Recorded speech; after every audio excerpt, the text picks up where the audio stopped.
welcome to Sci-Fi Fans. I'm your host Wayne, and we're up to chapter 35 of a story that I'm currently working on called Echoes of Betrayal. Echoes of Betrayal is set in the fictional universe that I've created, and I've already published 2 books which are available on all good ebook platforms. If you want to contact me directly, leave a comment in the box below, or go to my website wayneblinko.com and sign up to my newsletter. I'll leave a link to my website in the comments below. In the meantime, let's carry on. Echoes of Betrayal by W.A. Blinko, Chapter 35. Jess's eyes narrowed as Cyclops approached, her movements fluid and deliberate. Her nostrils flared, raising her hands, then slamming them against the glass. Each thump echoed a stark punctuation to the tense silence. Cyclops halted. Jess waved her hand slowly, swallowing hard, her gaze unwavering. The ensign, observing from a distance, misinterpreted her actions, believing she was angrily gesturing, trying to reassert control over a desperate situation. Cyclops paid more attention. The gesturing and thumbing wasn't random. She was using Krog sign language. Cyclops observed the gestures, then signed back. "How are you doing this?" Jess paused. "You left something behind." Cyclops' eye widened, subconsciously reaching to the back of his head. Jess was waving the umbilical link, her lips curled into a sadistic smile as she dropped the umbilical connector. "You literally gave me a piece of your mind." Her shoulders shook. Jess covered her mouth, but it didn't conceal her joy. Cyclops detested human sarcasm. Jess continued to taunt him. Cyclops began to analyse everything, gathering as much data as he could.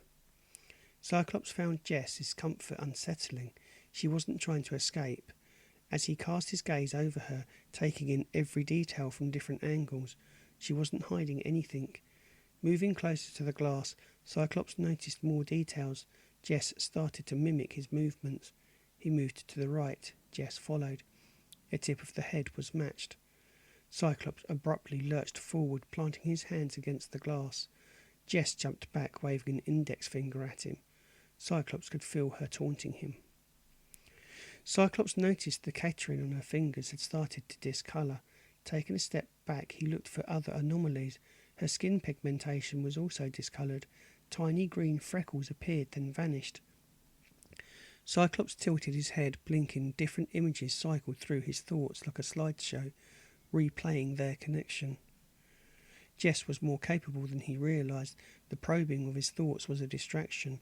While he focused on her initial attack, she slipped in through a back door, only closed when the link was severed. Cyclops' gaze moved back to Jess. His hands lifted, then waved between each other. His fingers danced in the air. Jess remained still. Her stare was unflinching. Cyclops kept his expression blank. A warm feeling began to grow. Jess had no idea what he was saying. Cyclops couldn't keep his joy contained any longer. Jess thumped the glass, her shouts silenced behind it. "Not so smug now, are you?" he signed. Jess snapped round, turning her back on him. Cyclops felt a firm hand on his shoulder, followed by a deep and firm, "I see you're having fun." Cyclops turned and looked up. Relief washed over him.